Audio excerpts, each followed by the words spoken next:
अपना जो टॉपिक चल रहा था descent of the uterus genital prolapse, uterus and genital prolapse. इसके अंदर अपन इसकी डेफिनेशन पढ़ी है। सबसे पहले इसके डेफिनेशन में अपन एक चीज पढ़ी कि ऐसी कंडीशन कोई ऐसी सिचुएशन या ऐसी स्थिति जिसके अंदर यूट्राइन कैविटी का भार नीचे की तरफ आ जाता है। यूट्राइन कैविटी का भार, उसके लिगामेंट ढीले हो सकते हैं, लिगामेंट का खिंचाव हो सकता है, या किसी भी कारण की वजह से अगर यूट्राइन कैविटी का भार वेजाइना की तरफ, सर्विक्स की तरफ आ जाता है, तो उसी कंडीशन को क्या कहेंगे? जेनाइटल प्रोलॉप्स। क्या कहेंगे? ठीक है, यहाँ तक क्लियर है? अब इसमें नीचे आने का जो रीजन था, नीचे आने का रीजन अपन ने कारण में पढ़ा है कि नीचे कैसे आता है। तो नीचे आने का सबसे पहला अपन इसमें पढ़ा है यूटेरोसेक्रल लिगामेंट्स। क्या पढ़ा है? यूटेरोसेक्रल लिगामेंट। ऐसे लिगामेंट जो यूटेरस कैविटी को किससे जोड़ता है? सेक्रल से जोड़ता है। किससे जोड़ता है? सेक्रल से, यानी कि पीछे वाली बोन से जोड़ता है, सेक्रल वाली बोन से जोड़ता है। किसी भी कारणवश अगर इन दोनों के बीच में खिंचाव अनुभव होता है, किसी भी कारणवश इन दोनों के बीच में खिंचाव और तन्यता बढ़ती है, खिंचाव बढ़ता है, तो उसके कारण क्या होता है? यूट्राइन कैविटी का झुकाव नीचे की तरफ आ जाता है। किस तरफ आ जाता है? नीचे की तरफ आ जाता है। तो वो पहला कारण है कि उससे भी जेनाइटल प्रोलॉप्स हो सकता है। ठीक है, इसमें भी तीन रीजन है कि लिगामेंट, यूटेरोसेक्रल लिगामेंट नीचे आने के, खिंचाव होने का, अधिक खिंचाव होने का भी तीन रीजन है। किस रीजन की वजह से हो सकता है? तो हमने सबसे पहला इसमें पढ़ा है कि सर्विक्स के फुल डायलेशन से पहले, सर्विक्स के फुल डायलेशन से पहले क्या हो जाए? बेरिंग डाउन एफर्ट लग जाए। क्या लग जाए? बेरिंग डाउन एफर्ट लग जाए। बेरिंग डाउन एफर्ट जानते हो?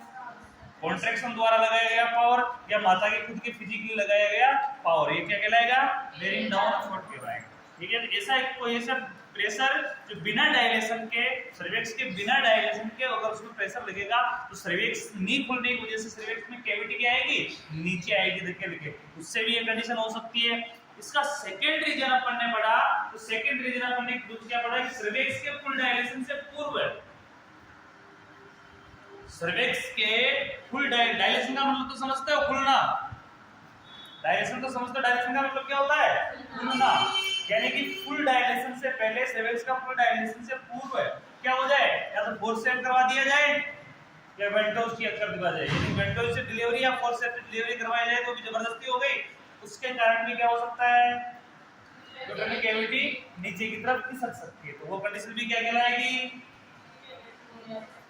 थर्ड रीजन ये कि यूट्राइन फंडस एरिया में अत्यधिक दाब लगना। क्या लगना?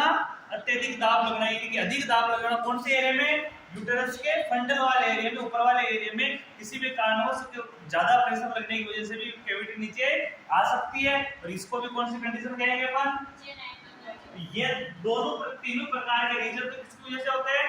सेक्रल की वजह से। सेक्रल की तरफ हो रहा है वो है। इसके अलावा अन्य रीजन, अदर कारण, जिसमें क्या है? प्रेसिपिटेंट लेबर यानी शीघ्र करवाने वाला, जल्दी करवाने वाला। लेकर अगला कौन सा है? फ्लटुलेंस यानी पेट का फूलना। पेट के फूलने की वजह से भी ये कंडीशन हो सकती है। इसी प्रकार अपन ने लगभग इसमें कितने पढ़ लिए? और लास्ट था कॉन्स्टिपेशन। कॉन्स्टिपेशन भी एक इस चीज का कारण हो सकता है। कॉन्स्टिपेशन भी क्या हो सकता है? इसका कारण हो सकता है। कॉन्स्टिपेशन कैसे हो सकता है कारण? क्यों? कॉन्स्टिपेशन की वजह से पेट में फुलाव होता है। कॉन्स्टिपेशन की वजह से कब्जियत रहेगी ना शरीर में, उससे क्या होगा? टेंडरनेस, स्किन पे क्या जाएगा? टेंडरनेस। नॉर्मली कॉन्स्टिपेशन में पेट फूलने लग जाता है, आफराने लग जाता है। उस कंडीशन में भी ऐसी स्थितियां हो सकती है।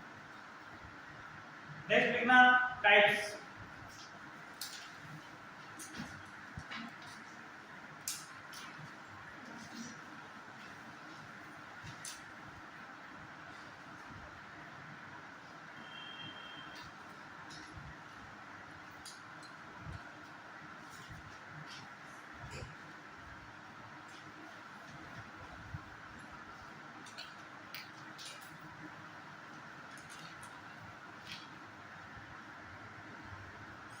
यूटेराइन प्रोलॉप्स टाइप्स देखना।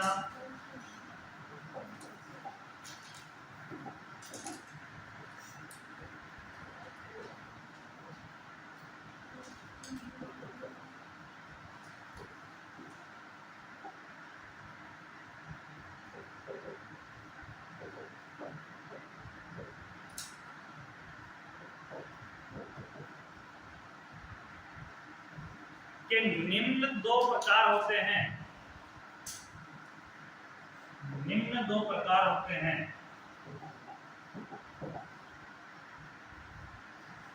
निम्न दो प्रकार होते हैं।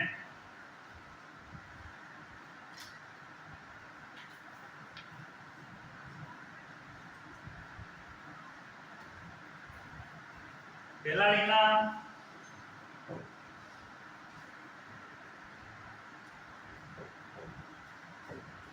कॉन्जेनाइटल,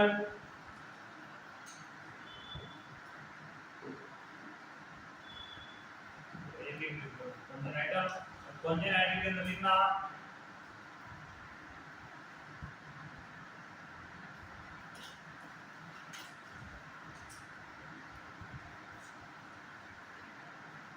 इसमें यूटेरस वेजाइना, इसमें यूटेरस वेजाइना के इन्वर्जन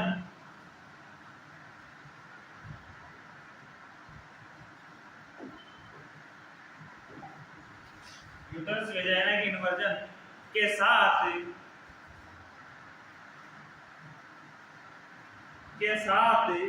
नीचे की ओर खिसक जाता है,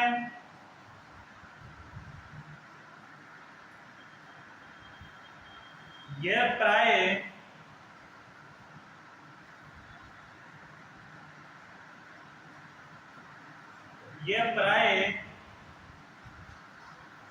न्यूलिफेरा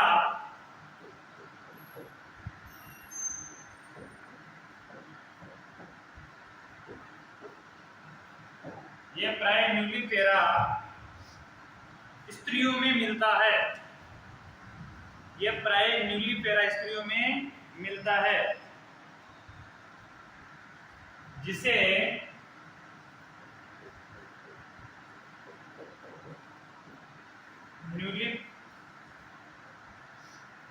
न्यूलिफोरेसिस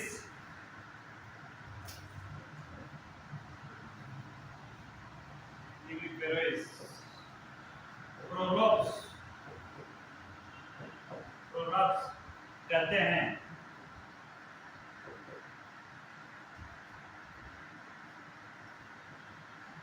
न्यूलिफेरा मतलब जानते हो?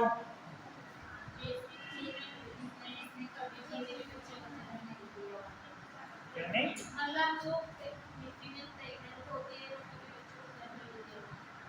कभी जीवित बच्चे को जन्म नहीं दिया हो, ऐसी फीमेल जिसने कभी भी जीवित बच्चे को जन्म नहीं दिया हो, यानी कि अबॉर्शन हो गया हो उसका एक से अधिक बार, या उसके 6 महीने के बाद डिलीवरी भी हो रही है लेकिन बच्चा जीवित नहीं है, ऐसी फीमेल जिसने पहली बार कभी भी जैसे बच्चे के तो डिलीवरी प्रेग्नेंट तो ये लेकिन जीवित बच्चे को जन्म नहीं दिया, जैसे फीमेल को कौन सी बोलेंगे?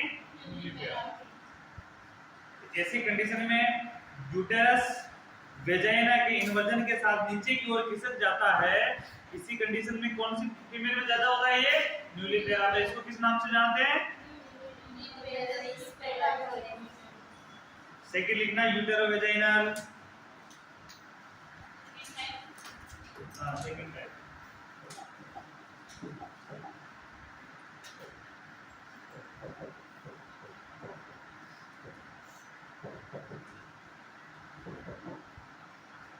यूटेरो वेजाइनल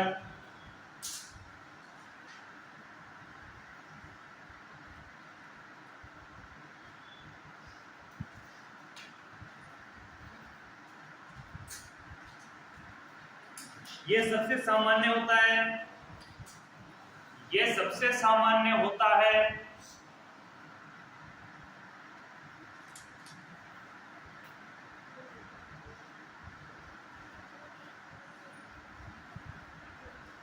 अथवा सर्वाधिक पाया जाता है, अथवा सर्वाधिक पाया जाता है। डिलीवरी के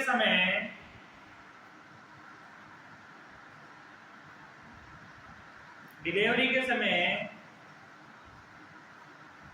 एक्स एक्सेसिव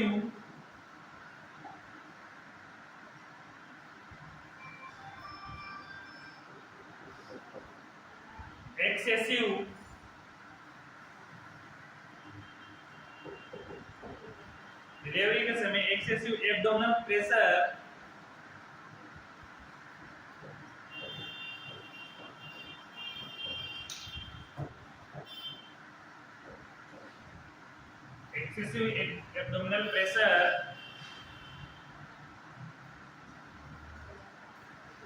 या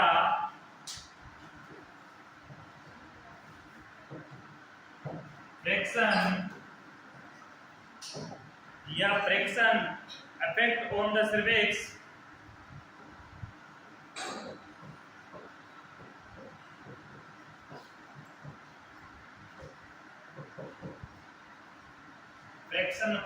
the cervix के कारण वेजाइना में आ जाता है, कारण वेजाइना में आ जाता है।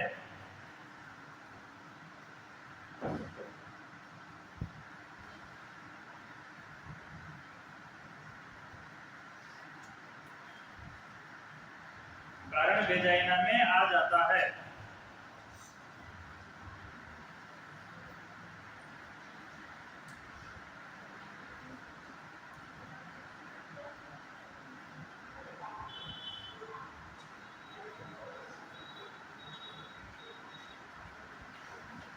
ठीक है, तो दो प्रकार के टाइप है। पहला है जन्मजात congenital यानी कि अनुवांशिक। ठीक है, इसमें क्या हो रहा है, यूटेरस वेजाइना के इन्वर्जन के साथ उल्टने के साथ नीचे की ओर खिसक जाता है। प्राय यूनिपेराइस्टियो में ये अधिक होता है। यूटेरो वेजाइनल भी सबसे सामान्य होता है, सर्वाधिक पाया जाता है, सबसे अधिक पाया जाता है। डिलीवरी के समय एक्सेसिव एब्डोमिनल प्रेशर यानी कि तीव्र एक एब्डोमिनल प्रेशर लग जाता है। जब fraction effect on the cervix पे लग जाता है तो वेजाइना में आ जाता है। फ्रैक्शन का मतलब अंश भी होता है या भिन्न प्रकार का प्रेशर भी बोलते हैं उसको। ये नॉर्मल जो प्रेशर लग रहा है वो नहीं लगता है, कोई भिन्न प्रकार का एक दूसरा प्रेशर इसमें लग जाता है, उसके कारण ये हो सकता है। इन इफेक्ट वाला प्रेशर होता है। फ्रैक्शन का मतलब होता है भिन्न।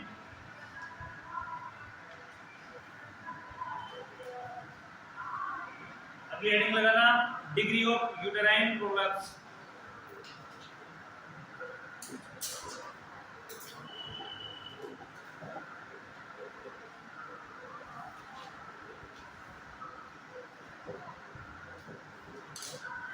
Degree of uterine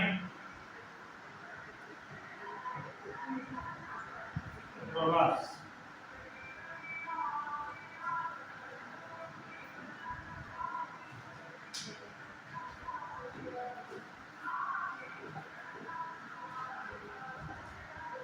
degree of uterine prolapse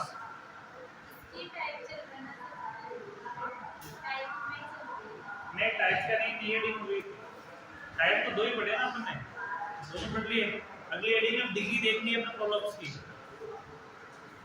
position देखनी हाँ, जैसे अपन ने यूटेराइन कैविटी की देखी थी डिग्री, इसी प्रकार से प्रोलैप्स की देखनी है। डिग्री ऑफ यूटेराइन प्रोलैप्स नई हेडिंग है।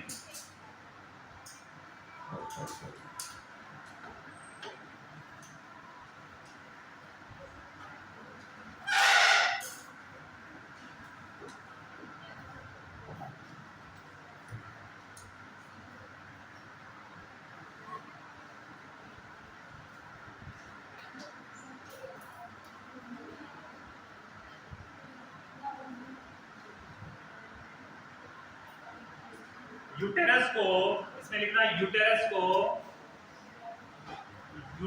को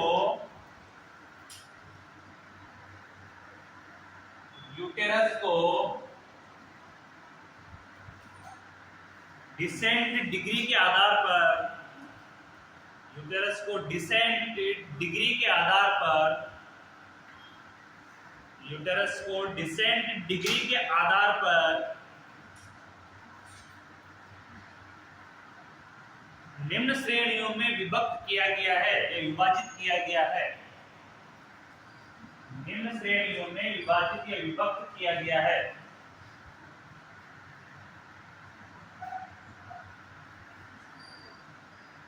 अब वो निम्न श्रेणियां कौन कौन सी है, इसमें सबसे पहले लिखना फर्स्ट डिग्री 3 डिग्री,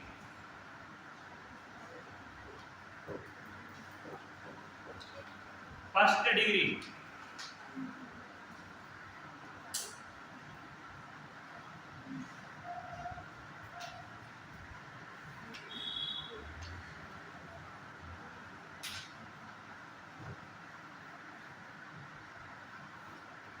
इसमें लिखना यूटेरस, फर्स्ट डिग्री में लिखना यूटेरस अपनी सामान्य स्थिति से, यूटेरस अपनी सामान्य स्थिति से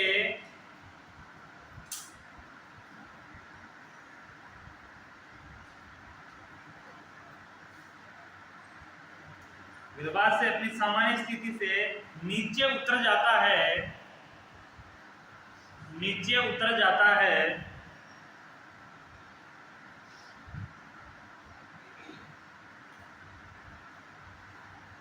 लेकिन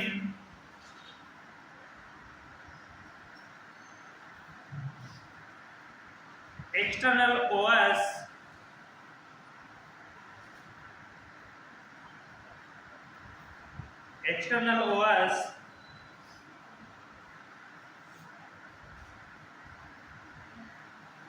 योनि के अंदर ही रहता है,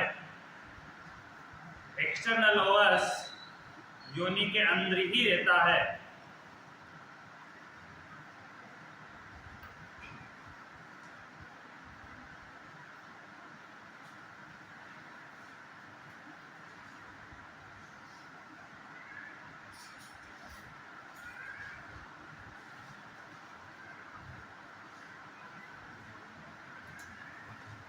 नेक्स्ट सेकंड डिग्री,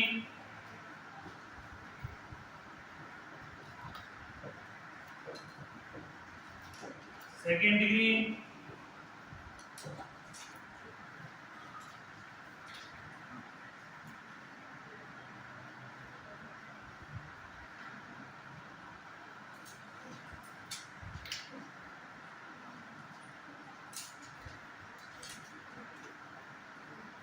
इसमें लिखना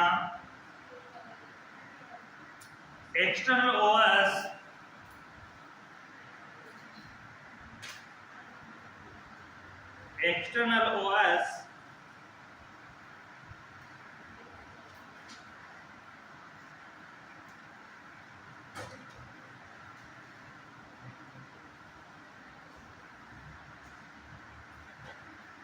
वेजाइना के प्रवेश द्वार से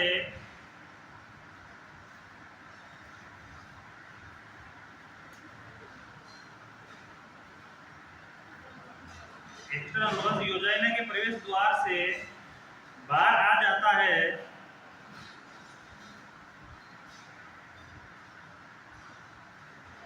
बाहर आ जाता है, लेकिन यूटेरस की बॉडी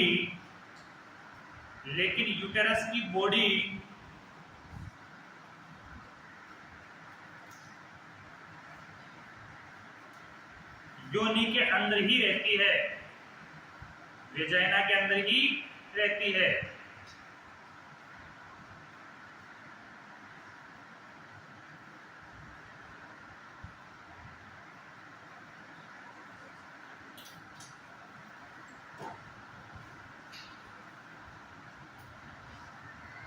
थर्ड डिग्री,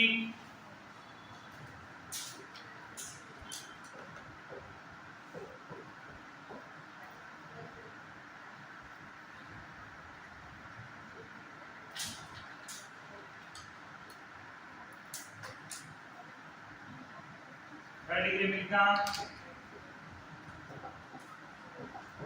इसे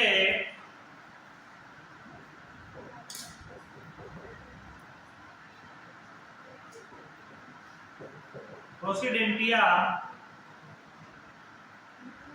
या कंप्लीट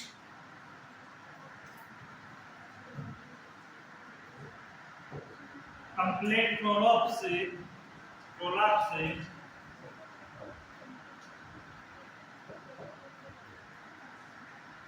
और डिस्कस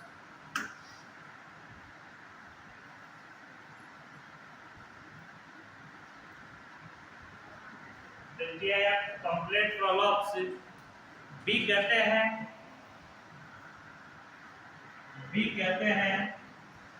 इंपॉर्टेंट नाम है थर्ड डिग्री के।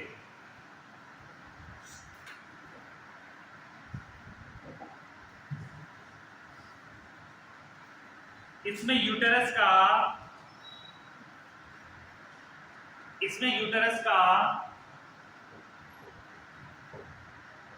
कार्पस भाग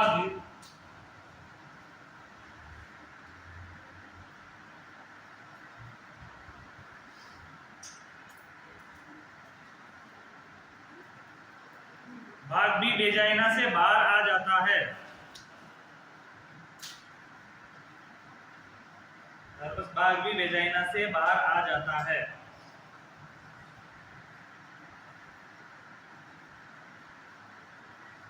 अब आपके माइंड में एक सवाल हो रहा होगा कि ऐसा भी होता है क्या? माइंड में एक सवाल होगा कि ऐसा भी होता है क्या वेजाइना से यूट्रस बाहर आ जाता है?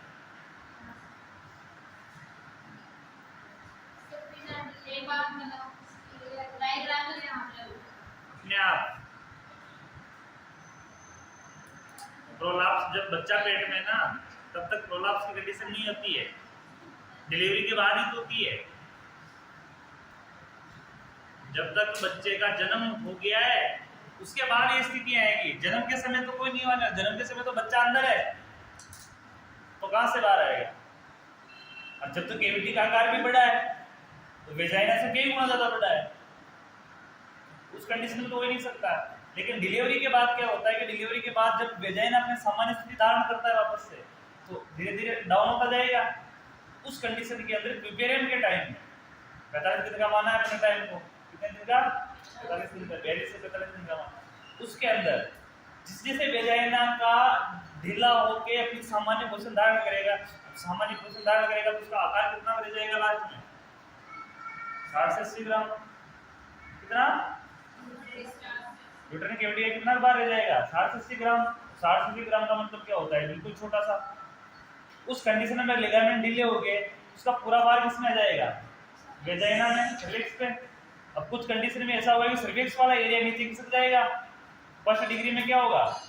सर्विक्स वाला एरिया नीचे खिसक जाएगा और नीचे खिसकने के साथ साथ ऊपर वाला एरिया कहाँ रहेगा? ऊपर ही रहेगा, यानी इंटरनल ओवस है, एक्सटर्नल ओवस है, वो अंदर आ जाएगा लेकिन वो और नहीं आएगा। धीरे धीरे ये कंडीशन क्या होगी सेकंड में कि वो बिल्कुल वेजाइना के अंदर आ जाएगा, जिसमें एक्सटर्नल सर्विक्स है वह वेजाइना से बाहर आ जाएगा और बॉडी किसके अंदर रहेगी? वेजाइना में रहेगी। और थर्ड डिग्री में क्या है? सर्विक्स के साथ साथ वेजाइना भी बाहर आ जाएगी, वेजाइना से यूट्रस भी बाहर आ जाएगा। यूट्रस भी बाहर आ गया तो वो कंडीशन थर्ड डिग्री में होगी। ठीक है, वेजाइना से यानी कि वेजाइना रूट से सारे इंटरनल जेनाइट ऑर्गन सारे क्या जाते हैं? बाहर आ जाते हैं निकलकर। उस कंडीशन को प्रोलैप्स कहते हैं।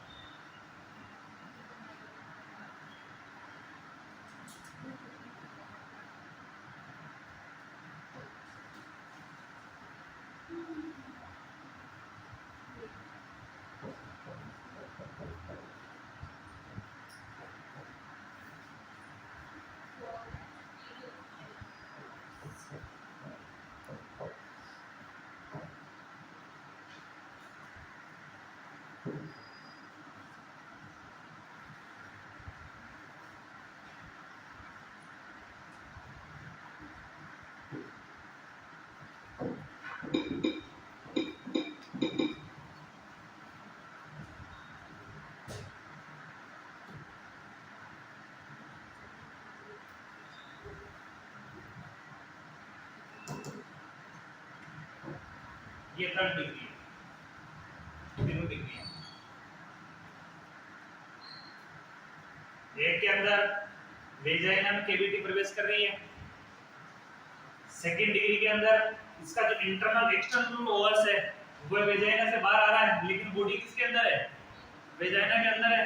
और थर्ड कंडीशन में साथ साथ ये भी क्या हो रही है? बाहर निकल रही है। कैविटी भी किससे बाहर निकल रही है? वेजाइना से होकर बाहर निकल रही है। ये तीनों डिग्री है prolapse. First degree, second degree और थर्ड डिग्री यूट्राइन प्रोलप्स। ठीक है, इसके अंदर देखना पहले में फर्स्ट डिग्री पढ़ो, क्या लिखवाया मैंने?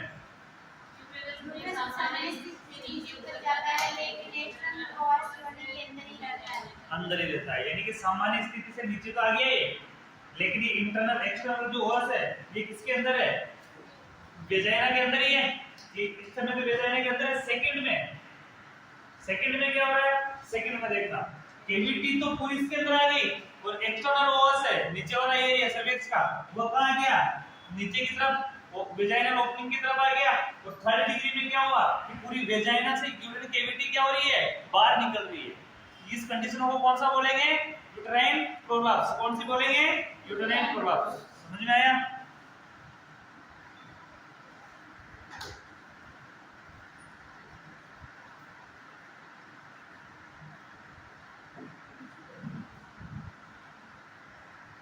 ये गंभीर समस्या है, नॉर्मली नहीं है, एक नॉर्मल है।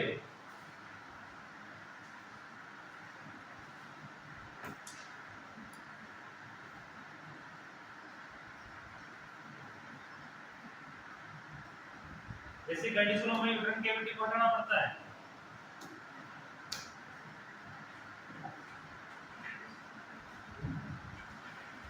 ठीक है, तो तीनों डिग्री समझ में आ गई?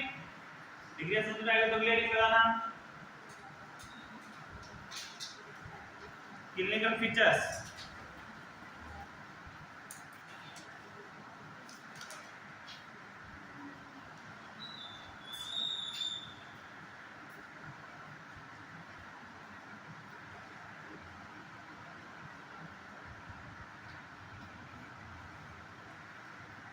Clinical features.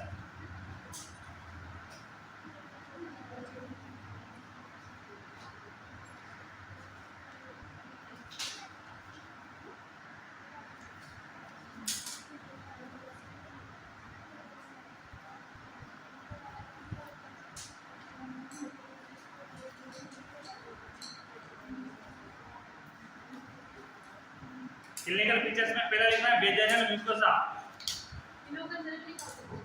नहीं, इसका नाम लिखेंगे तो अंदर भी लिखेंगे, अंदर भी नाम लिखेंगे।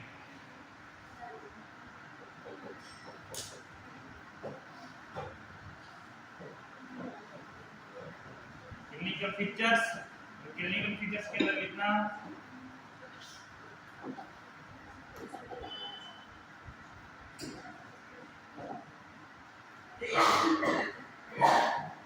फर्स्ट लिखना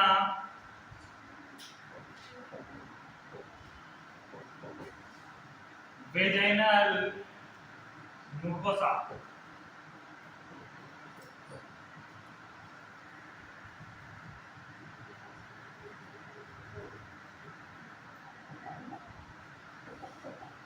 वेजाइनल म्यूकोसा के अंदर लिखना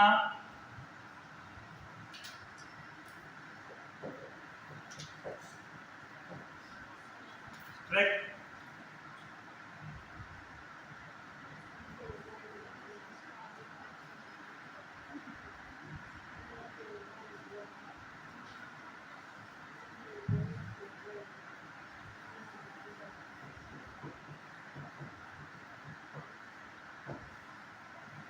वेजाइनल म्यूकोसा कैसे हो जाती है? कैसे मतलब लंबी हो जाती है, सामान्य से लंबी हो जाती है, स्ट्रेच हो जाती है, लंबी हो जाती है। देखो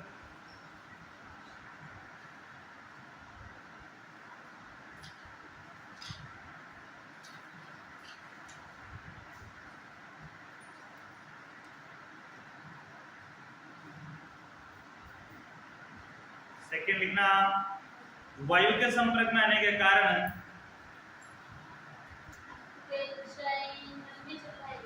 बिल्कुल वायु के संपर्क में आने के कारण ड्राई हो जाती है।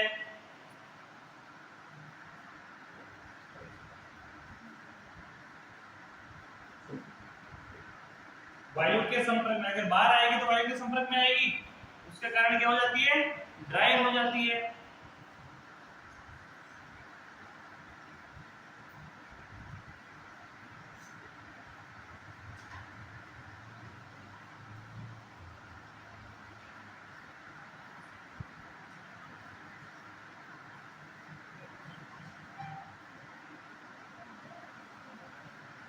थर्ड केराटिनाइजेशन,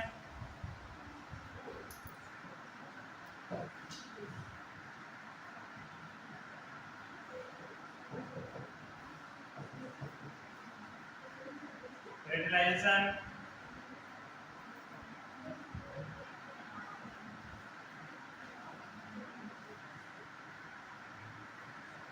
सल्की भवन हो जाती है।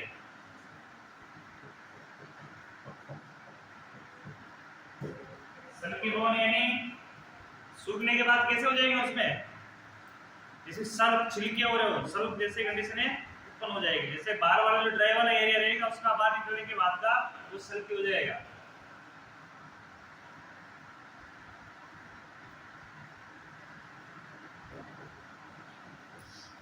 और वेदर में बिल्कुल सा डार्क हो जाती है, डार्क हो जाती है।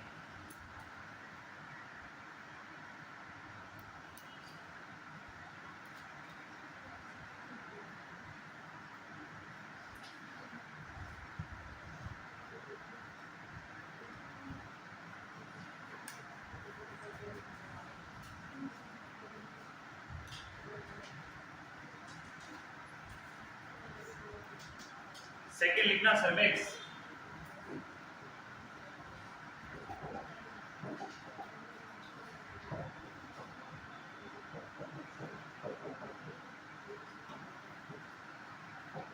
सेकंड लिखना सर्वेक्स।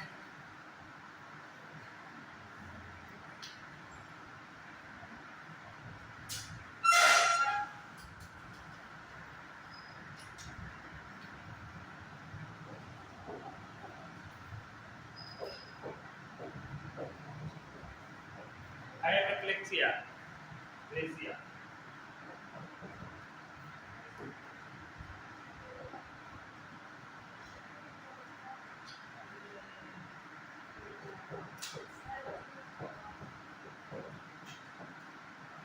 हाइपरट्रोफी,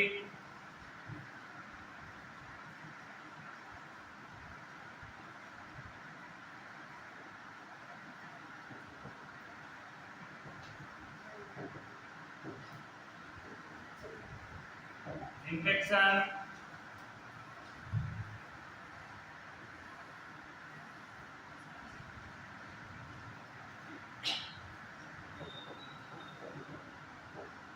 ब्लड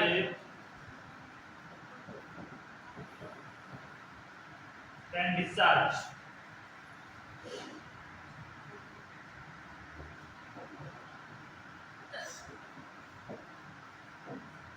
ब्लड लगातार डिस्चार्ज लेता है।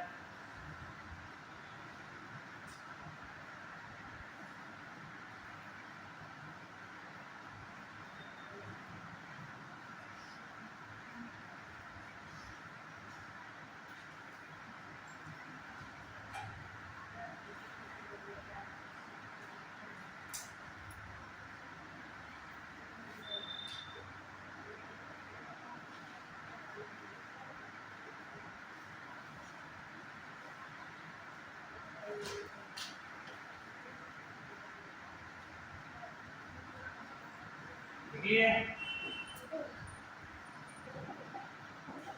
नेक्स्ट कितना थर्ड नंबर,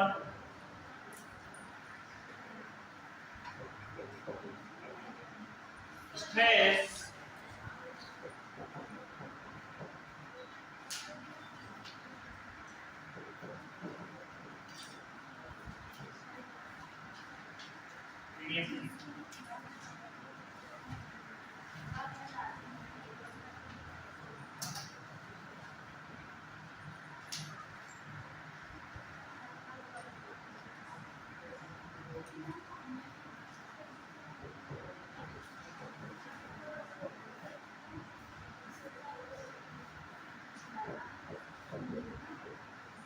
तनाव, असीम,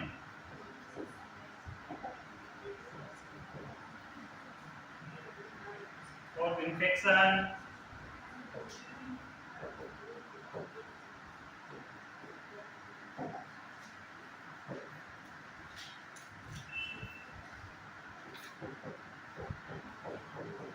dysuria,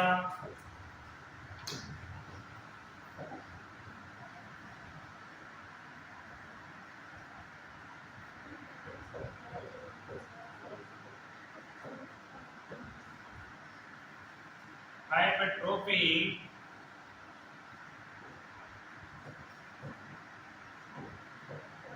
of bladder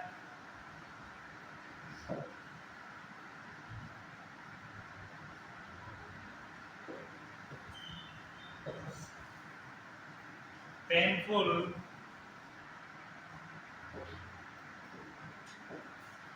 working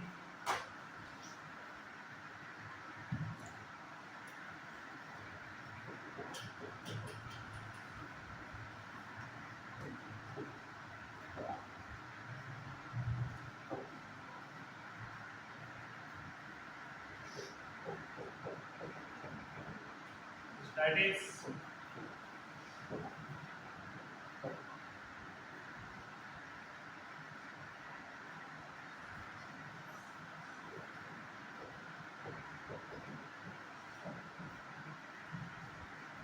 chronic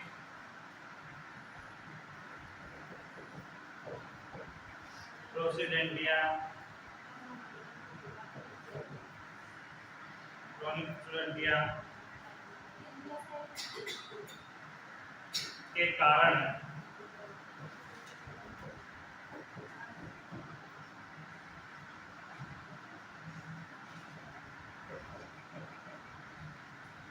के कारण यूरेमिया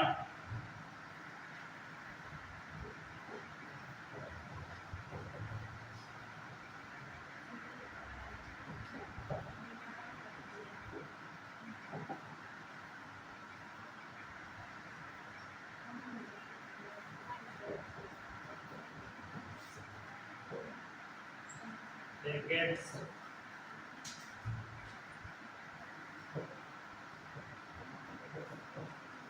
peritonitis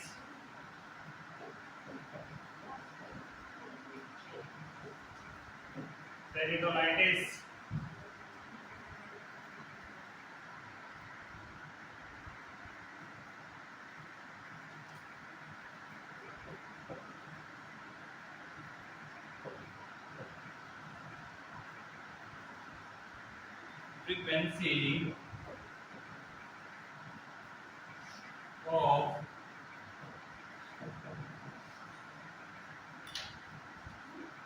menstruation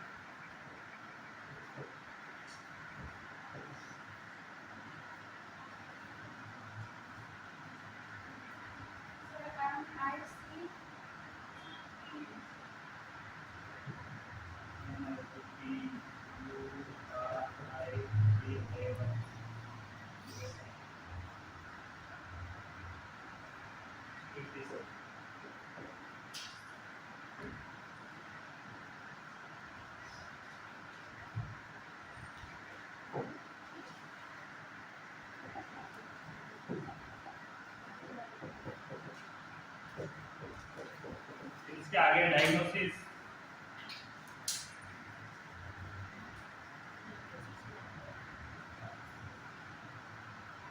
कई कारण हो सकते हैं 10-12 अपने नाम लिखे ये कारण मेन है जो क्लिनिकल फीचर से मेन लक्षण है वो लक्षण ये कि वेजाइनल म्यूकोसा वेजाइनल में स्थिति परिवर्तन होना सर्विक्स वाला इसके अलावा इंफेक्शन पेनफुल और साइड ये तो सामने आने वाली चीजें मेन कौन कौन सी है वो सामने दो है इसके बाद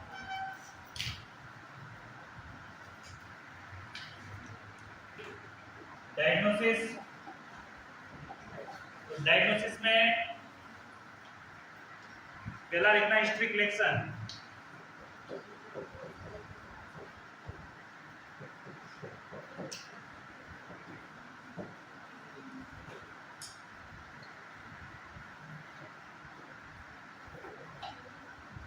वेजाइनल एग्जामिनेशन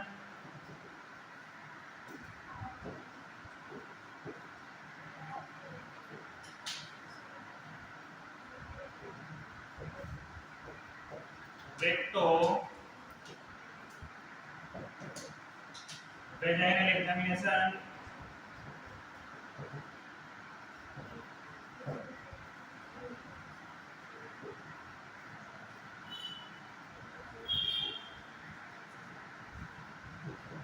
pelvic USG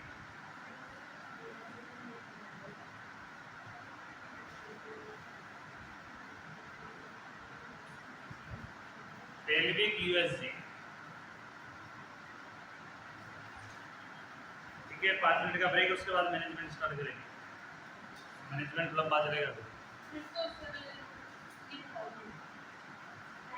क्या आपको कॉपी पड़ती है आपकी? तो मैनेजमेंट का नोट में लगा सकते हैं आप, रीडिंग में नहीं लगा।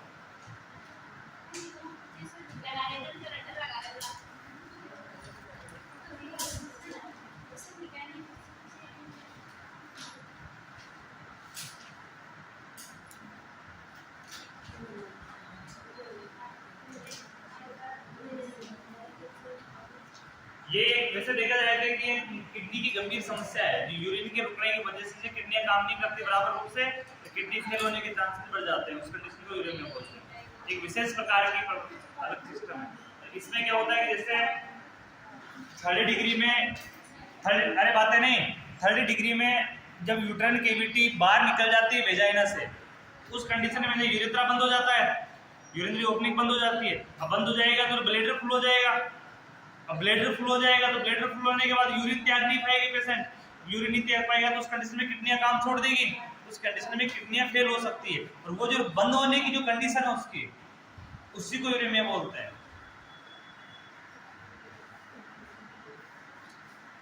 आगे मैनेजमेंट लिखना, अब तो लिख लो ना, मैं बोल रहा हूँ, वही तो लिख रहा हूँ। ये एक किडनी की गंभीर समस्या है। ये एक किडनी की गंभीर समस्या है,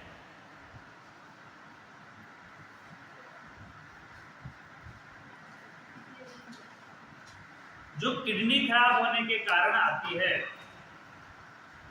जो किडनी खराब होने के कारण आती है।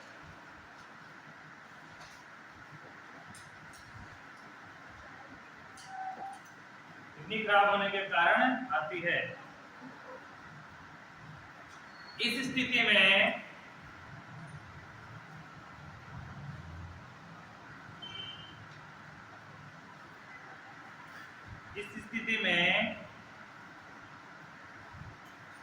ब्लड में उपस्थित अपशिष्ट पदार्थों का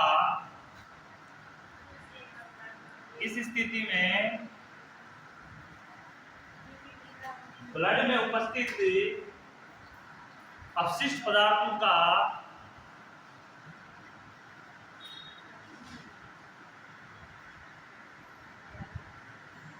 ठीक से फिल्टर नहीं हो पाता है,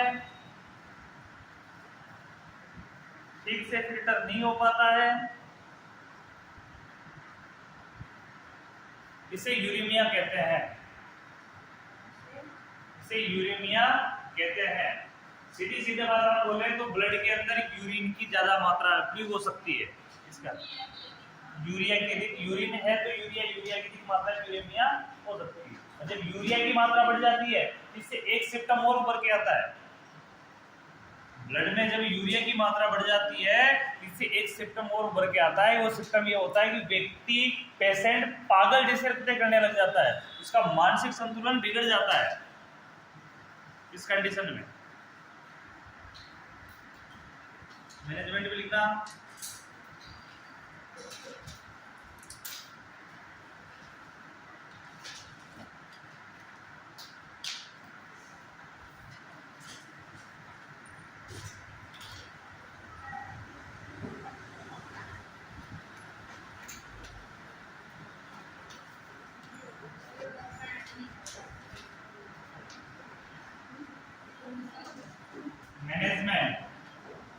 मैनेजमेंट के अंदर लिखना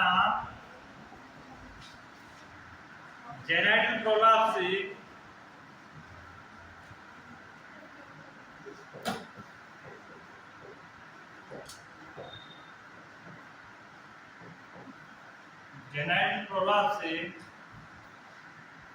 का मैनेजमेंट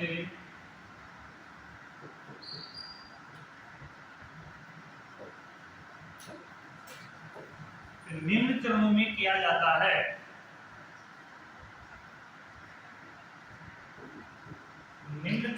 किया जाता है। फर्स्ट चरण है इसका प्रिवेंशन, सेकंड है ट्रीटमेंट।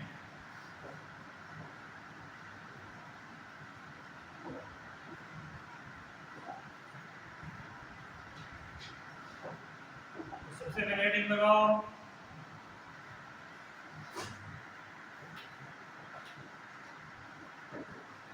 प्रिवेंशन।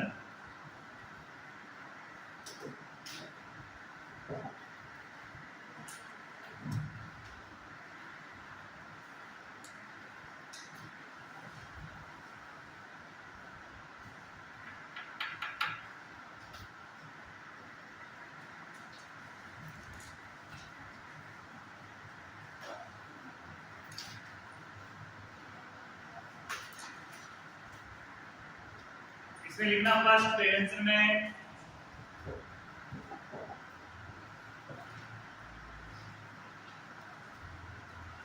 descent of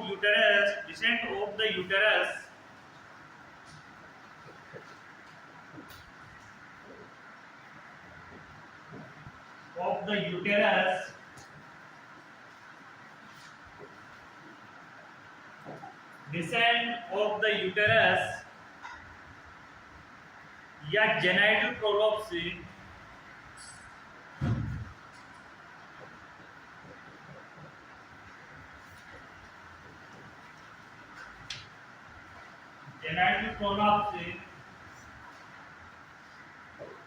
के प्रिवेंशन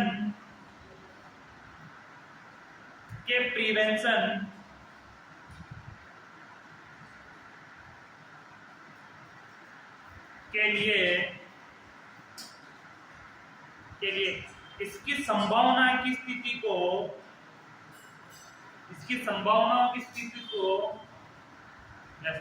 की रोकथाम की जाती है। इसकी संभावना की स्थिति की रोकथाम की जाती है।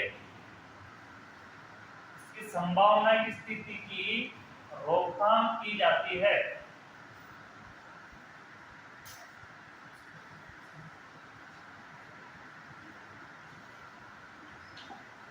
इसकी संभावना की स्थिति की रोकथाम की जाती है।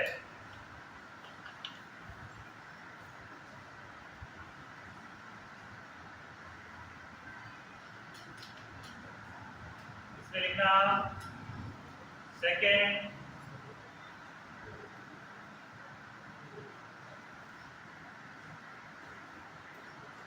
Prevention of malnutrition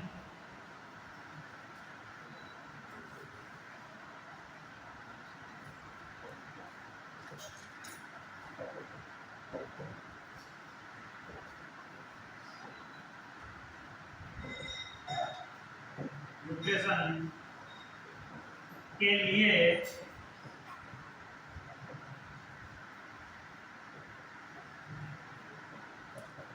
balance diet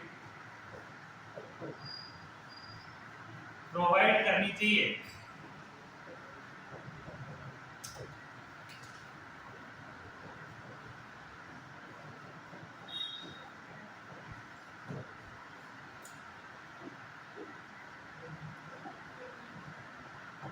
balance diet provide करनी चाहिए।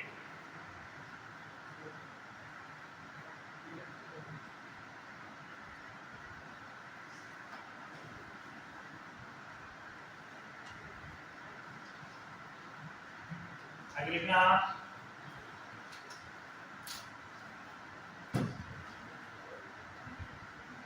लोगों को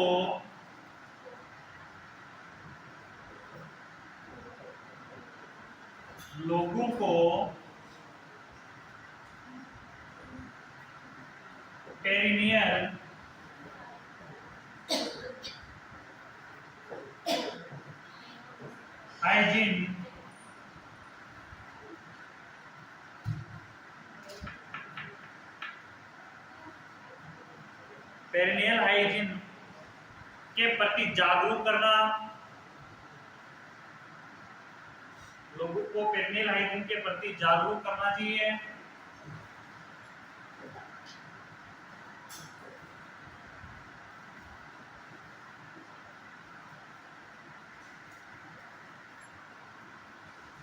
एवं इन्फेक्शन की रोकथाम की जानी चाहिए। एवं इन्फेक्शन की रोकथाम की जानी चाहिए। इन्फेक्शन की रोकथाम की जानी चाहिए।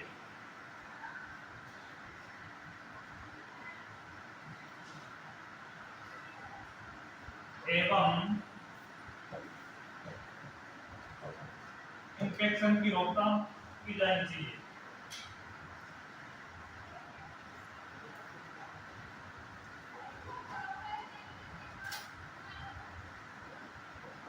पेशेंट को या प्रेग्नेंट वुमन को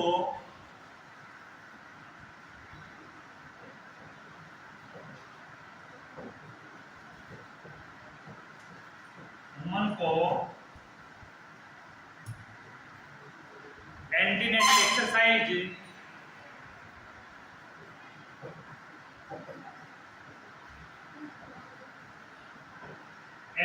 एक्सरसाइज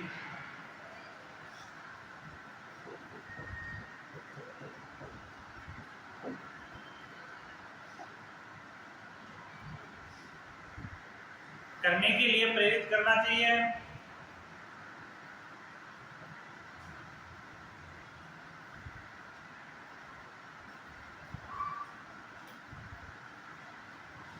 एवं इस एक्सरसाइज से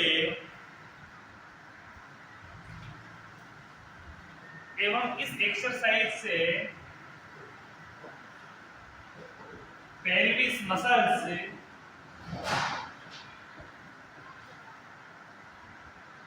मसल्स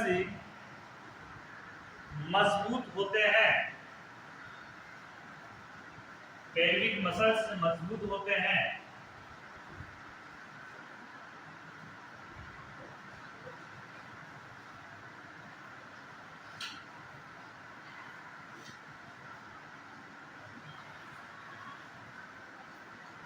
नेक्स्ट लिखना, लेबर के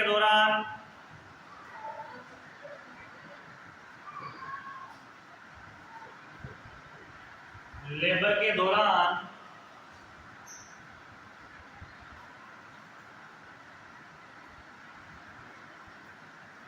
प्रीमेच्योर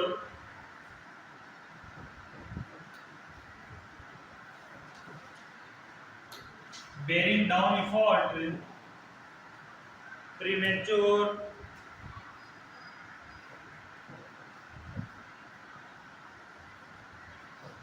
bearing down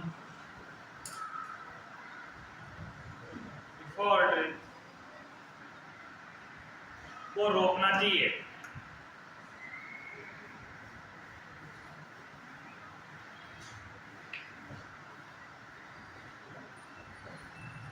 फोर्स को रोकना चाहिए।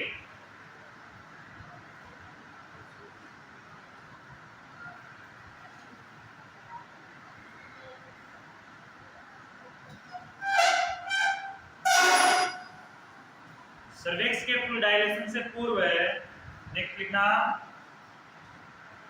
सर्विक्स के फुल डायलेशन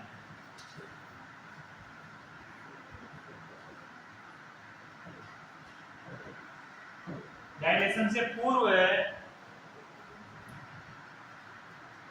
फोर्सेप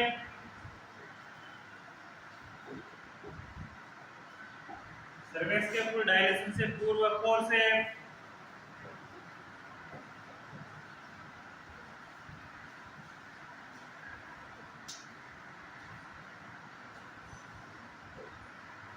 एंड वेंटोस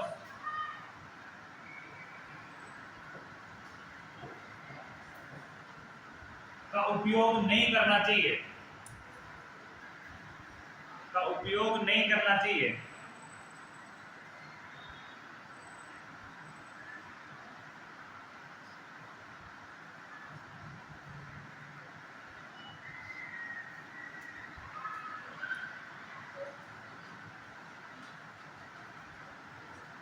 लिखना, समय पर एपिसियोटोमी की जानी चाहिए।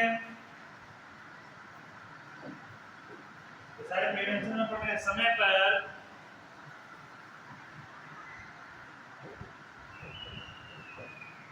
एपिसियोटोमी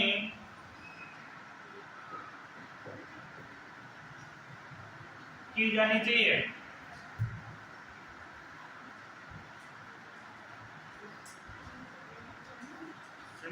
एपिसियोटोमी की जानी चाहिए। आसिमा, एपिसियोटोमी क्या होती है?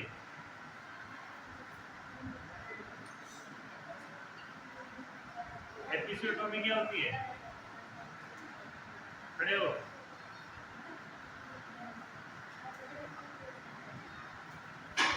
नहीं पता? हरिचंद्रा, एपिसियोटोमी क्या होती है?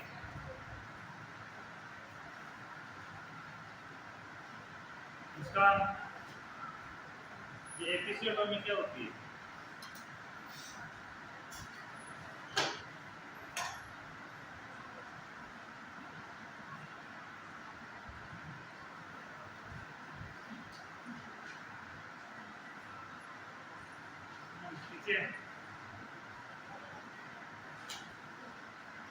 बोलो ले जाओ, बोलो जोर से।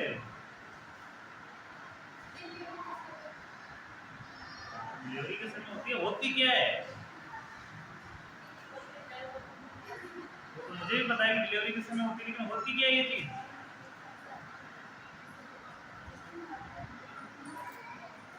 आगे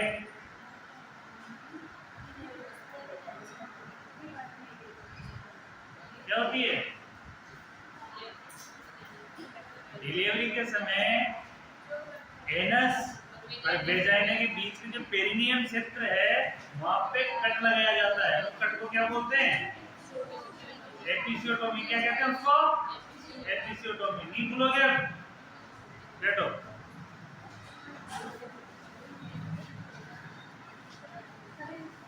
आगे लिखना, लेबर की सेकंड स्टेज क्यों? हाँ नेक्स्ट लिखो, लेबर की सेकंड स्टेज,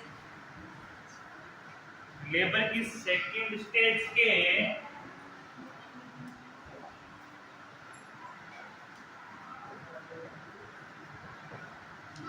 प्रोलॉन्जेशन को कम करने के लिए, प्रोलॉन्जेशन को कम करने के लिए उचित मैनेजमेंट करना चाहिए। प्रोलॉन्जेशन को कम करने के लिए उचित मैनेजमेंट करना चाहिए।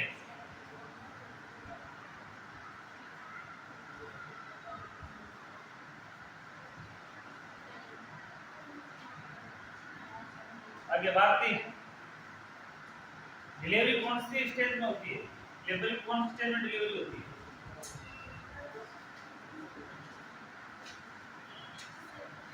लेबर की कुल कितनी स्टेज है? 3। पहली स्टेज में क्या होता है? सेकंड में, थर्ड में।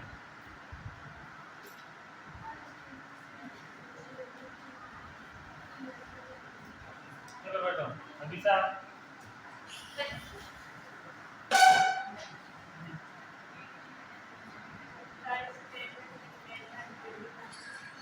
डिलीवरी बच्चे की डिलीवरी कौन सी स्टेज में होती है? कौन सी स्टेज में होती है?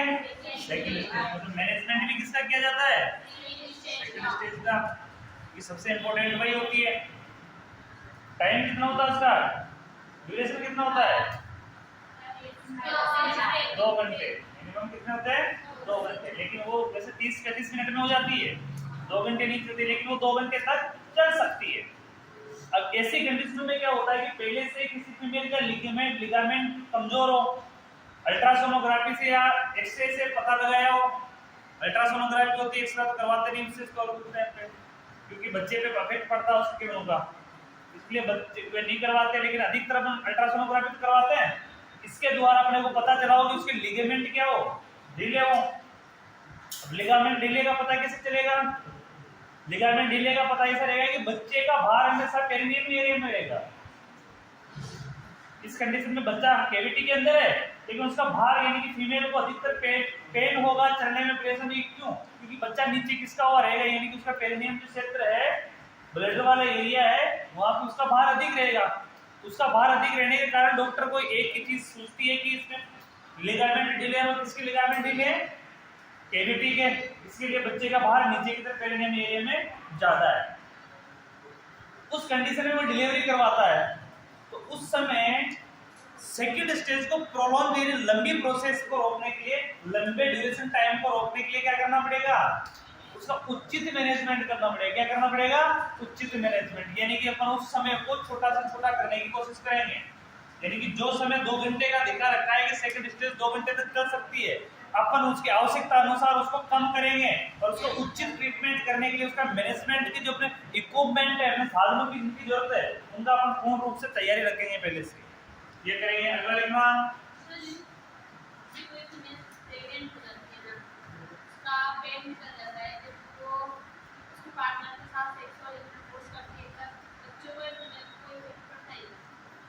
नहीं पड़ता है, 7-6 मंथ तक नहीं पड़ता है।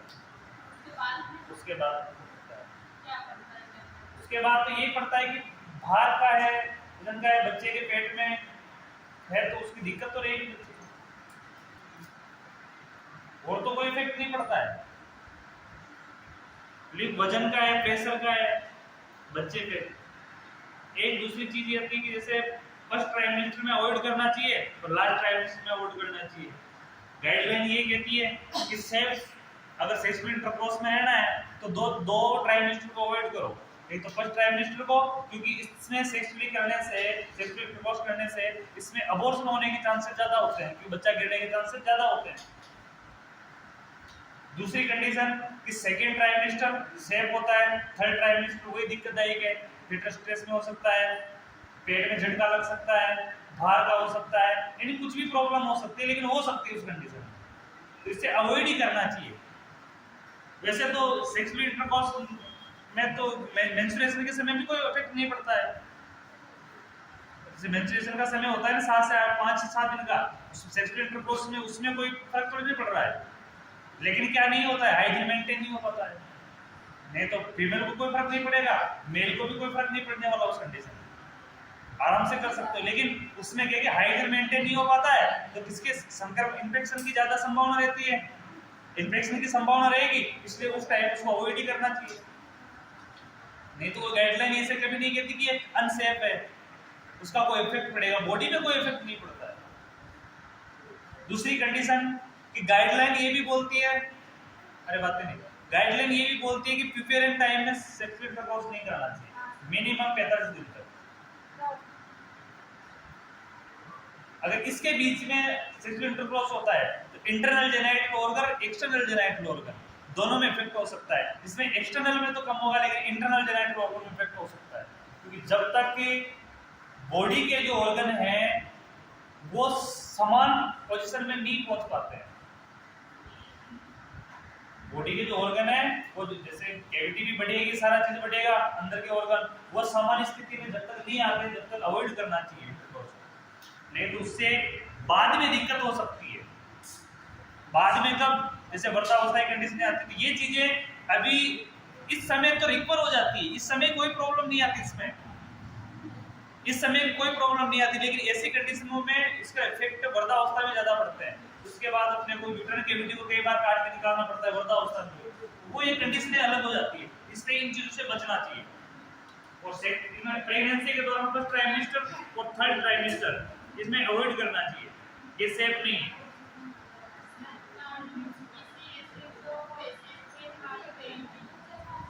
अरे बातें नहीं, क्या बोल रहे हो?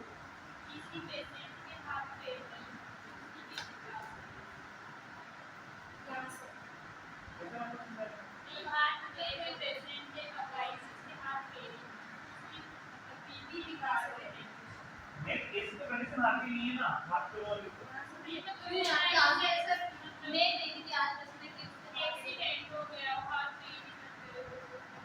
हाथ पे दोनों कट जाते हैं, तो उस कंडीशन में तो बीपी चेक से तो बीपी काउंट नहीं करते हैं, उतना नहीं होता है, तो बीपी काउंट करने का कोई और तरीका होगा उस कंडीशन में, लेकिन ऐसा तो नहीं होता कि चारों हाथ पे कट जाए।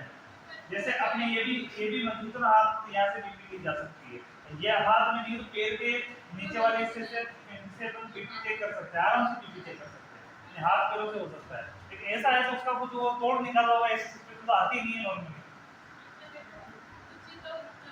जैसे पल्स वगैरह हो गई तो ये टिपिकल हो जाती है, लेकिन बीपी का रेस्पिरेशन वगैरह है, बीपी तो मेन तो हाथ और पैरों से चेक की जाती है। अभी तक पढ़ा भी यही है तो देखा भी यही है, और तो कहाँ है ही नहीं। चेस्ट से तो बीपी ले नहीं सकते आप, चेस्ट पे तो ऐसा कोई है ही सिस्टम की, चेस्ट तो एक खोखला है, चेस्ट तो एक खोखला कैविटी है वो पूरी, कैविटी से बीपी कैसे लोगे आप? क्या फर्क, ऊपर से किसी को अगर बीच के भी बांध दोगे आप तो उसके अंदर से क्या प्रॉब्लम पड़ेगी? जो ऑर्गन तो सारे अंदर है, उसको तो कोई फर्क नहीं पड़ सकता क्योंकि ये तो हड्डियों का कंकाल है, हड्डियों से गिरा हुआ है, चेस्ट से ले नहीं सकते, गर्दन को बीच ही नहीं सकते, नहीं तो मर जाएगा फिर। हाँ होगा कुछ ऐसा, कोई और तोड़ दिखाना होगा, कुछ और सिस्टम होगा, लेकिन ऐसा कुछ नहीं। आज दिन तक जो बीपी का सिस्टम है वो हाथ पैरों से होता है। अरे आप तीनों के बीच में क्या डिस्कस कर रहा है? आपको अभी डिस्कस करना जरूरी है, उसमें क्लास के बाद ही कर लेते हैं। आगे देखना, कंटिन्यू। डिलीवरी के समय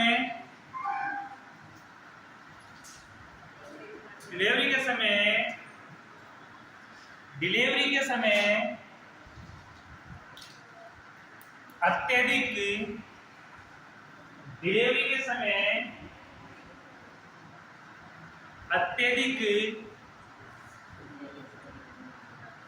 एब्डोमिनल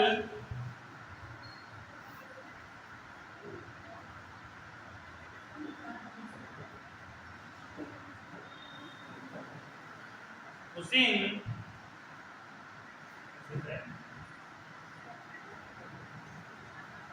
नहीं करना चाहिए। पुशिंग का मतलब धक्का मारना, क्या होगा? नॉर्मली धक्का मारना। कई बार क्या होता है कि जैसे फीमेल कॉन्ट्रैक्शन कम हो जाता है, एब्डोमिनल कॉन्ट्रैक्शन कम हो जाता है, या बेरिंग डाउन एफर्ट कम हो जाता है माता का, उस कंडीशन में जो दाई होती है वो क्या करती है, जिससे कोई सुविधा उपलब्ध है, वेंटोस की सुविधा उपलब्ध नहीं होती है, फोर्सेप में भी इतना एक्सपीरियंस नहीं है, यानी फोर्सेप का भी एक्सपीरियंस नहीं है, तो उस कंडीशन में क्या करते हैं, अधिकतर फोर्सेप यूज करने से पहले फीमेल है अधिकतर एब्डोमिनल के फंडल वाले एरिया में प्रेशर डालना ही सही समझती है। उस एरिया में प्रेशर डालें, उसमें भी प्रेशर डालना सही होता है, नॉर्मली गलत नहीं है। फंडल प्रेशर लगाना मैनुअली मैनेजमेंट का हिस्सा है, इसको यूज किया जाता है। डिलीवरी के समय फंडल पे प्रेशर लगाना मैनुअली इसको अधिक यूज किया जाता है, सामान्य होता है ऐसी चीजें, लेकिन अधिक नहीं लगाना चाहिए, यानी कि ज्यादा प्रेशर नहीं लगाना चाहिए। उससे भी क्या होगा, यूट्राइन नीचे बाहर आ सकता है, उसके लिगामेंट ढीले हो सकते हैं, तो उसका ज्यादा ये प्रेशर नहीं लगाना चाहिए। आगे लिखना,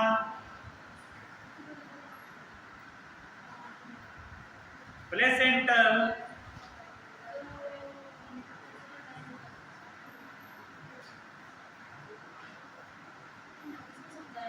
नहीं समझाना नहीं,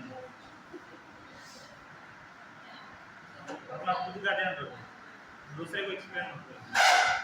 दूसरा लिखना, प्लेसेंटल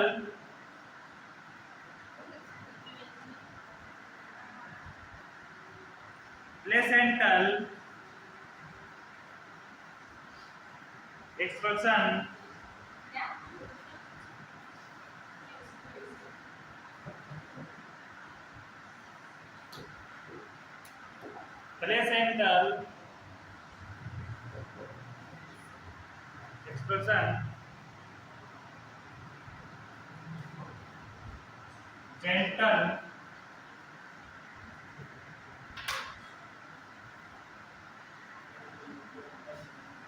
gentle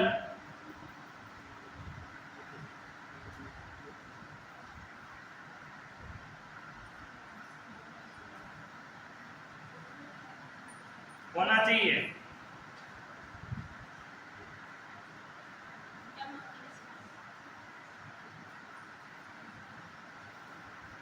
यानी कि प्लेसेंटा सामान्य तौर से बाहर आना चाहिए। प्लेसेंटा पे ऐसा नहीं कि जैसे जल्दी करवाने के चक्कर में थर्ड स्टेज में उसको कॉन्ट्रैक्शन वगैरह कर दो, खींच दो, ऐसा नहीं करना। प्लेसेंटा सामान्य तौर पे क्या आना चाहिए, बाहर, जेनेटिक से बाहर आना चाहिए।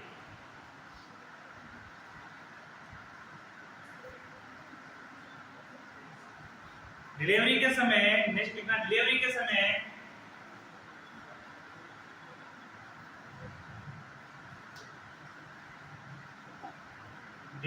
समय होने वाली प्यूपेरियल इंजरी या perineal injury, perineal injury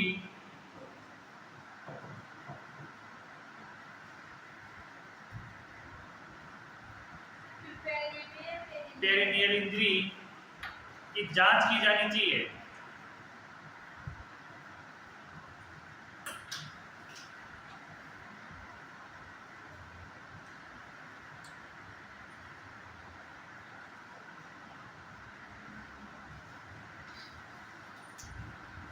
labour के दौरान, नेक्स्ट लिखना लेबर के दौरान यूरिनरी ब्लैडर को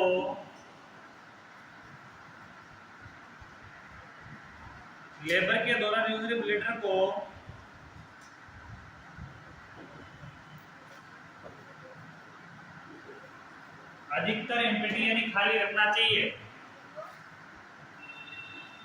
अधिकतर एम्प्टी या खाली रखना चाहिए।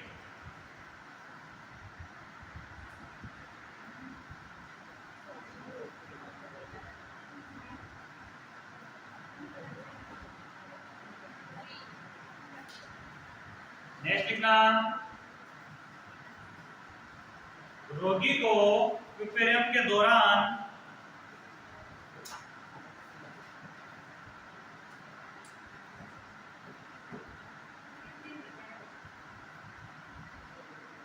प्यूपेरियम के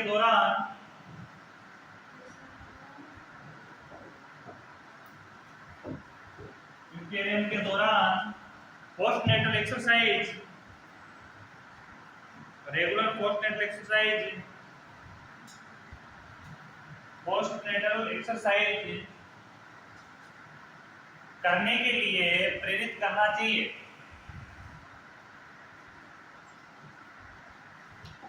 एक्सरसाइज करने के लिए प्रेरित करना चाहिए।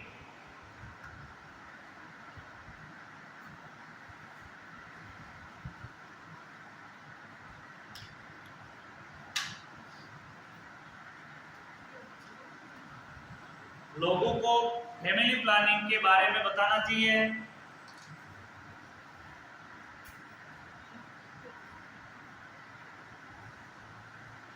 लोगों को फैमिली प्लानिंग के बारे में बताना चाहिए।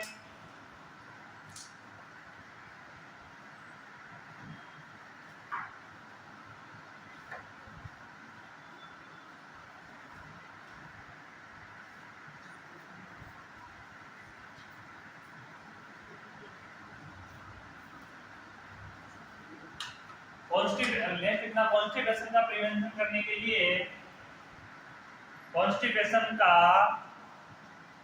यानी कब्ज का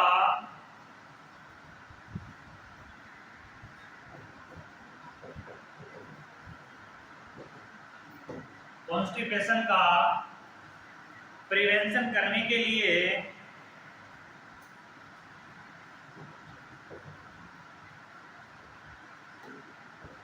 high fibre diet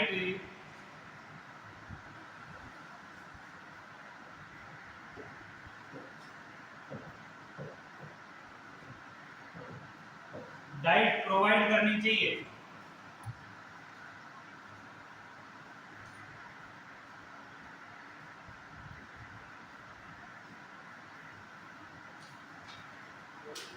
severe anaemia के प्रिवेंशन के लिए लिखना सीवियर एनीमिया के प्रिवेंशन के लिए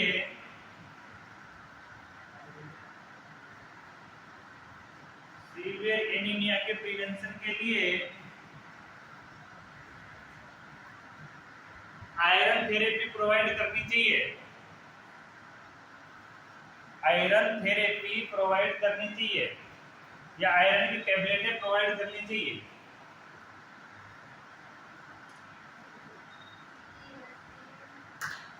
आयरन थेरेपी प्रोवाइड की जानी चाहिए।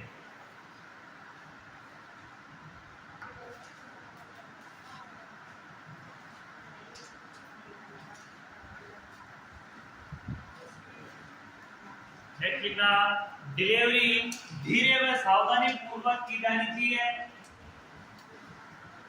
डिलीवरी धीरे व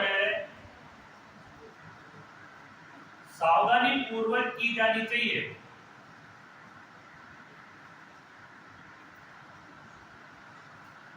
डिलीवरी धीरे व सावधानी पूर्वक की जानी चाहिए।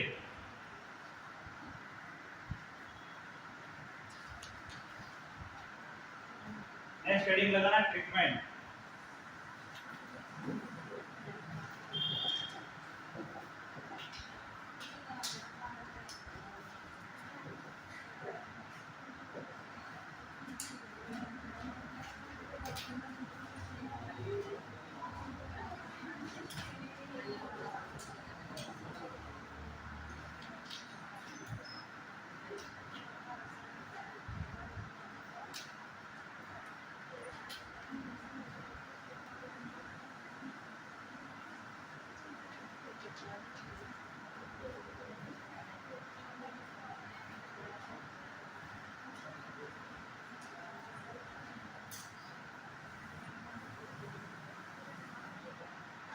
ट्रीटमेंट में लिखना जेनाइटल प्रोलॉप्स की स्थिति में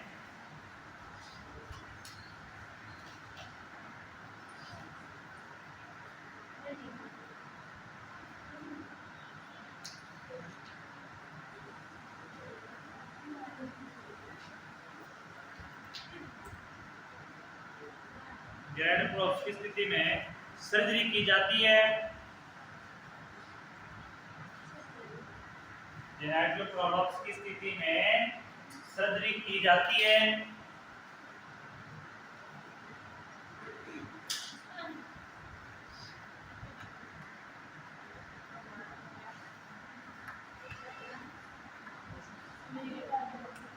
इसी में लिखना टाइप ऑफ सर्जरी, कौन कौन सर्जरी होती है उसके टाइप लिखना।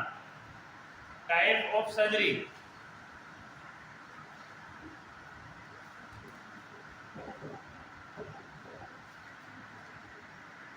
पहली सर्जरी है pelvic floor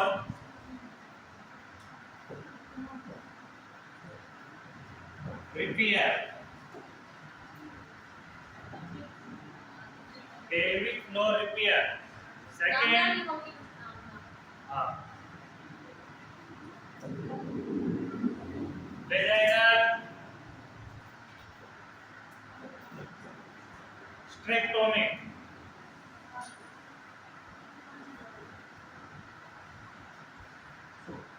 vaginal स्ट्रेक्टोमी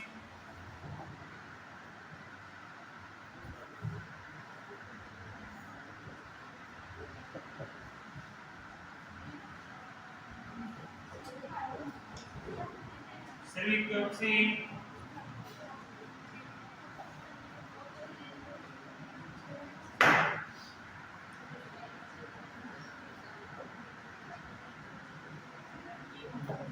repair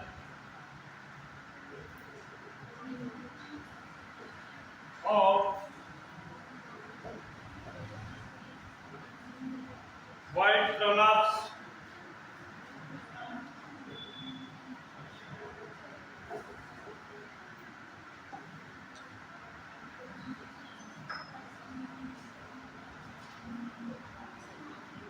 Volvo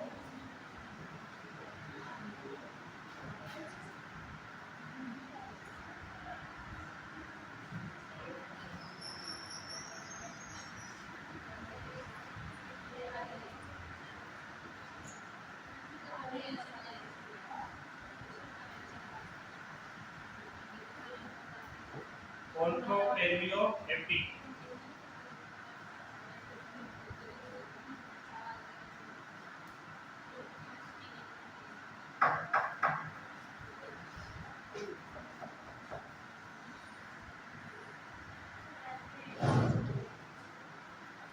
इसमें 5 प्रकार की सर्जरी की जाती है उसको ठीक करने के लिए।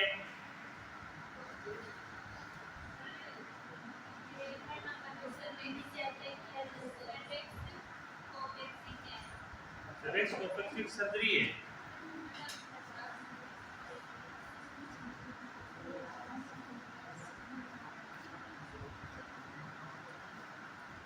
इसमें गर्भाशय गिरवा की मरम्मत की जाती है। गर्भाशय गिरवा सर्वेक्स की मरम्मत की जाती है।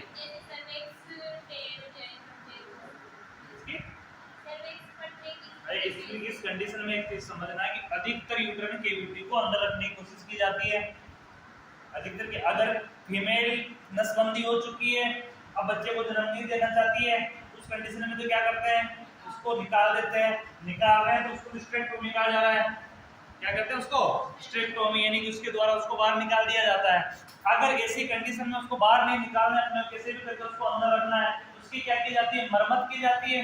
अंदर से जो हिस्सा उसका कमजोर होता है उसकी मरम्मत की जाती है। तो मरम्मत करने के लिए अलग प्रकार की सर्जरी होती है, जैसे pelvic floor repair.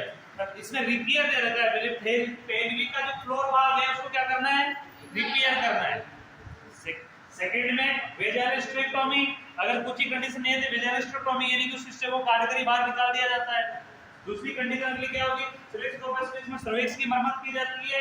Repair of world प्रोलॉप्स, यानी प्रोलॉप्स की जो कंडीशन होती है उसको रिपेयर किया जाता है। और लास्ट में भी कोल्पोस्कोपी पढ़ने पड़ा है, कोल्पोस्कोपी नाम पड़ा है ना, वो कोल्पोस्कोपी होती है, इसी का दूसरा नाम।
ये सारी अरे बातें नहीं, इसमें सब प्रकार की जो सर्जरियां दी है, अरे बातें नहीं, ये पांचों प्रकार की जो सर्जरियां दी है ये अलग अलग भाग को मरम्मत करने की सर्जरी है।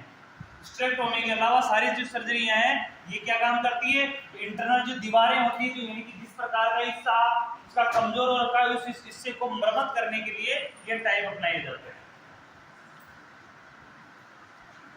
आगे लिखना, इस सर्जरी के लिए रोगी को इन सर्जरियों के लिए रोगी को pre and post care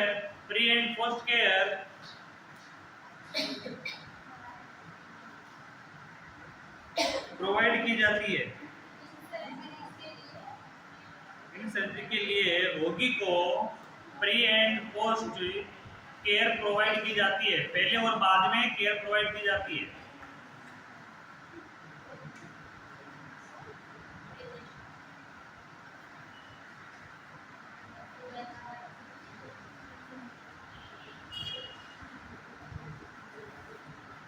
infection की रोकथाम के लिए, नेक्स्ट कितना, इन्फेक्शन की रोकथाम के लिए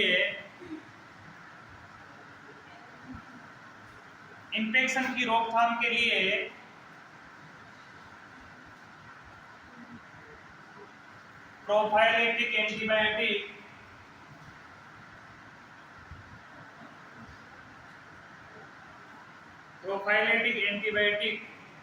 प्रोवाइड किया जाता है। एंटीबायोटिक प्रोवाइड किया जाता है, जैसे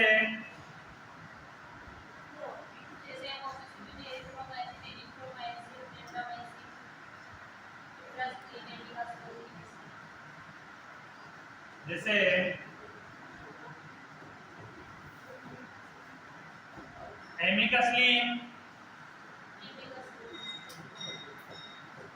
एक एमिकासिन, एक एमोक्सिसिलिन।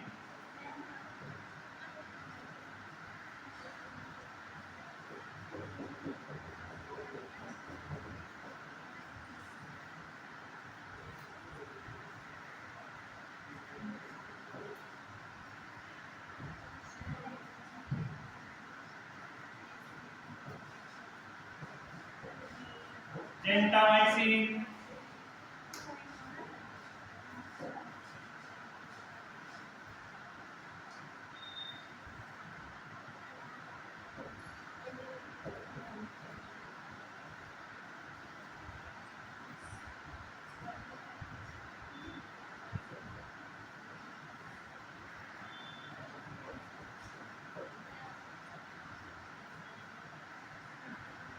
सक्रियता।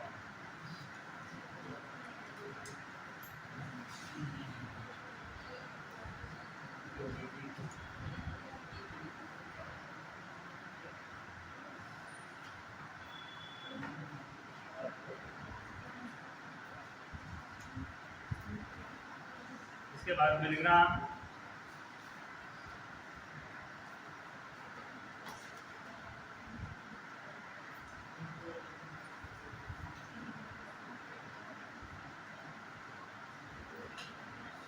जेनेटल प्रोलॉप से, नेक्स्ट लिखना जेनेटल प्रोलॉप से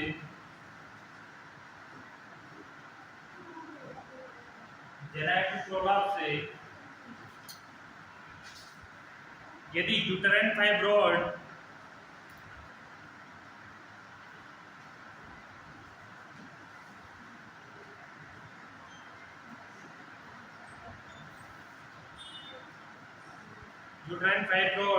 या पेल्विक ट्यूमर के कारण हुई हो तो पेल्विक ट्यूमर के कारण हुई हो तो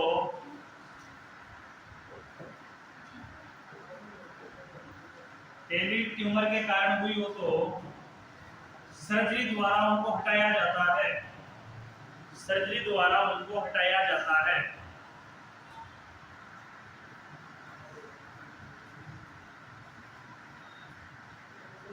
नेक्स्ट लिखना पेशेंट को जनरल केयर प्रोवाइड करना,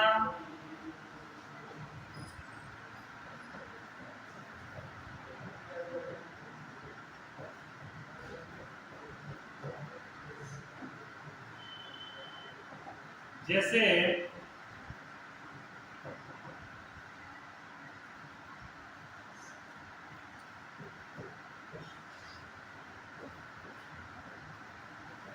सिस्टेमेटिक ट्रीटमेंट करना,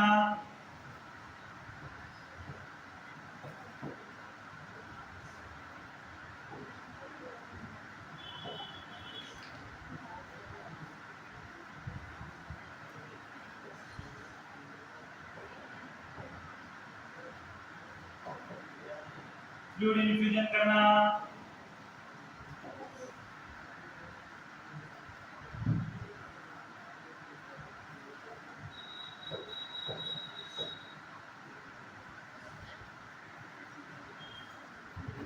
एडुकेट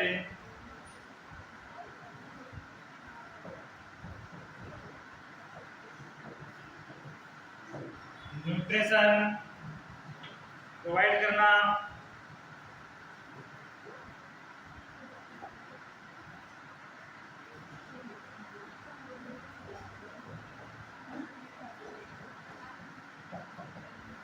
साइकोलॉजिकल सपोर्ट प्रोवाइड करना,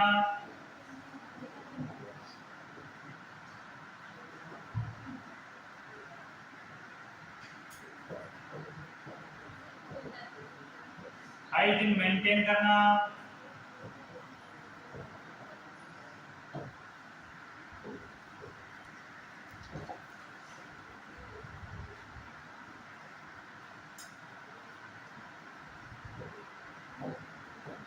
रेस्ट एंड स्लीप प्रोवाइड करना।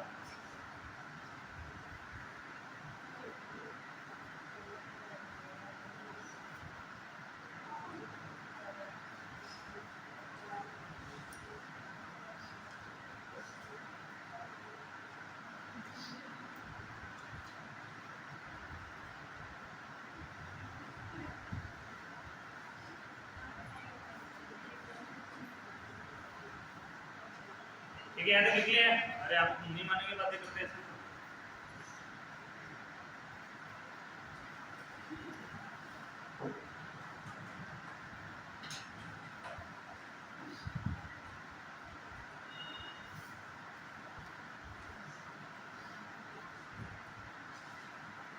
सर लास्ट में ये रेस्ट एंड स्लीप।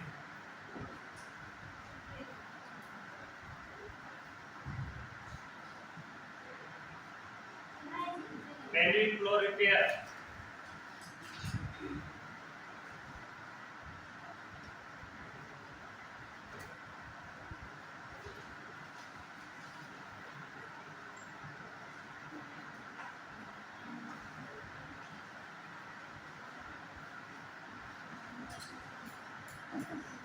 एक सर्जरी ये होती है उसको भी जिसको बोला गया है वो इस प्रकार की सर्जरी है, यानी कि जिस प्रकार की वेजाइना में गैप ज्यादा हो रखा है, यानी कि वेजाइना सामान्य स्थिति पे नहीं आ रहा है तो वेजाइना में गैप ज्यादा है, वेजाइना में गैप ज्यादा होगा तो कैविटी उसके अंदर आएगी, वेजाइना का हिस्सा चौड़ा होगा तो कैविटी उसके अंदर आएगी, तो उसको रोकने के लिए इसकी जो बैक साइड वाले टिश्यू है उनको काट कर निकाल के उनकी मरम्मत की जाती है, मरम्मत करना है उनको ठीक किया जाता है, टांके लगाए जाते हैं उसमें, उसको टिश्यूओं को कम करने के लिए एक्स्ट्रा टिश्यूओं को काट कर बाहर निकाल दिया जाता है। ठीक है, इस प्रकार की जो स्पोर्टिंग जो मरम्मत वाली जो की जाती है ये सारी सर्जरी इसी प्रकार की होती है, तो इसमें सारे टिश्यू यूट्रस कैविटी को ऊपर रखने की कोशिश की जाती है, सामान्य स्थिति में करने की जाती है। दूसरी चीज अपन ने इसमें एक चीज पढ़ी है कि कुछ कारणों के कारण, पहले ही पढ़ा था, कुछ कारणों के कारण इसमें सेल बढ़ती है, क्या बढ़ती है, सेल, और सेल सामान्य तौर पे बढ़ती हुई दिखती नहीं है, यानी कि इसमें सेल में टिश्यू एब्नॉर्मल सेल बढ़ती है लेकिन वो बढ़ती हुई दिखती नहीं है, लेकिन क्या बढ़ता हुआ दिखता है, ऑर्गन बढ़ता हुआ दिखता है, क्या दिखता है बढ़ता हुआ, ऑर्गन बढ़ता हुआ दिखता है। अब ऑर्गन में सेल बढ़ेगी तो ऑर्गन की साइज बढ़ेगी, और जब ऑर्गन की साइज बढ़ेगी तो ऐसी संभावना उत्पन्न होती है। ठीक है, तो एब्नॉर्मलिटी है सारी, सामान्य नहीं है, इसका मैनेजमेंट सामान्य होता है, और मैनेजमेंट के अंदर डॉक्टर अधिकतर कंडीशन में अगर फीमेल को प्रेग्नेंट होना है वापस से तो उस कंडीशन में इसको निकालते नहीं है, उसकी मरम्मत करते हैं, मरम्मत करने के लिए प्रत्येक में सर्जरी होती है, बिना सर्जरी के इसके टैबलेटों से मरम्मत नहीं होती है, परमानेंट इसको ट्रीट करने के लिए क्या करते हैं, सर्जरी ही की जाती है। ठीक है, अगली क्लास में पढ़ेंगे हम रक्त विघटन के विकार, हेमोलाइटिक डिसऑर्डर, इंपॉर्टेंट है।